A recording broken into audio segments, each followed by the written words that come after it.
Hey guys, in this video I'm going to show you how to freeze rows and columns in Microsoft Excel. Now what you have to do in order to freeze, so you have to select any point. For instance, if I want to freeze this one, then I will select this. Now what will happen, all the columns above this specific selection will be freezed and all the rows before will be freezed. Let me show you. Let's suppose I will select this one. If I want to freeze it, I will go to the view section and I will go to the freeze panes and I will select freeze at selection.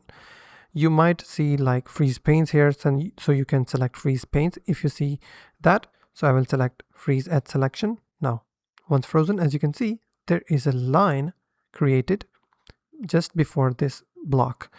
Now, if I scroll down, all the above columns will be frozen, as you can see.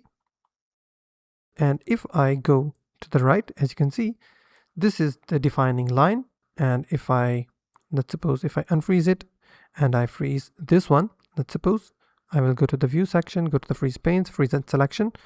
Now, as you can see, that these are the top rows that are frozen, and these are the columns because there is only one column before that, so it is frozen just like that. So that's simply how you can freeze rows and columns in Microsoft Excel. If you found this video helpful, please hit the like button and also don't forget to subscribe.